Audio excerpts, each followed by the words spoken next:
ദേശീയ രാഷ്ട്രത്തിൽ സകല പ്രതാപങ്ങളും അസ്തമിച്ച കോൺഗ്രസിന്റെ നിസ്സഹായാവസ്ഥ വരച്ചു കാട്ടുന്നതാണ് ഇത്തവണത്തെ ബീഹാർ നിയമസഭാ തെരഞ്ഞെടുപ്പ്.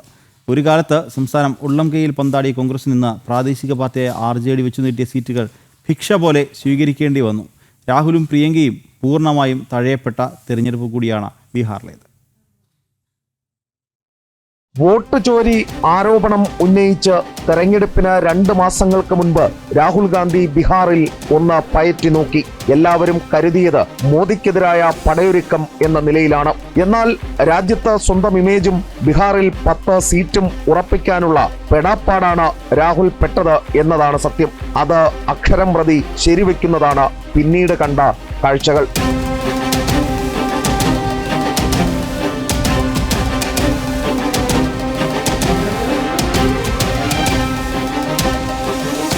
ബീഹാറിൽ സീറ്റ് വീതം വയ്പിൽ കണ്ടു തുടങ്ങിയതാണ് കോൺഗ്രസിന്റെ ദയനീയ അവസ്ഥ. കഴിഞ്ഞ തവണ ലഭിച്ച അത്രയും സീറ്റുകൾ ലഭിച്ചില്ല എന്ന് മാത്രമല്ല, അവസാന ഘട്ടം വരെ നീണ്ട അനിശ്ചിതത്വങ്ങൾക്കൊടുവിൽ RJD വച്ചു നീട്ടിയ മണ്ഡലങ്ങൾ കൊണ്ട് തൃപ്തിപ്പെടേണ്ടിയും വന്നു. തേജസ്വി യാദവിനെ മനസ്സില്ലാ മനസ്സോടെ മുഖ്യമന്ത്രിയായി അംഗീകരിച്ച കോൺഗ്രസ് പ്രചാരണ രംഗത്തും ഏറെ പിന്നോക്കം പോയി. രാഹുൽ ഗാന്ധിയെയോ പ്രിയങ്കയെയോ ബീഹാറിൽ എവിടെയും കാണാൻ കഴിഞ്ഞില്ല.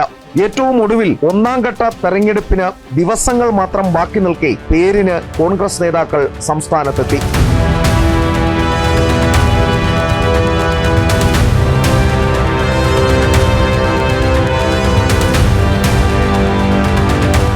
പോസ്റ്ററുകളിലും അനൗൺസ്മെന്റുകളിലും ചുവരെഴുത്തുകളിലും ബീഹാറിൽ മുഴുവൻ നിറഞ്ഞു നിൽക്കുന്നത് തേജസ്വി യാദവ് മാത്രമാണ്. തെരഞ്ഞെടുപ്പ് പ്രകടന പത്രികയുടെ പേര് പോലും തേജസ്വി പ്രാൺ എന്നാണ്. രാഹുലിന്റെയോ പ്രിയങ്കയുടെയോ മുഖങ്ങൾ ആ പരിസരത്ത് പോലുമില്ല.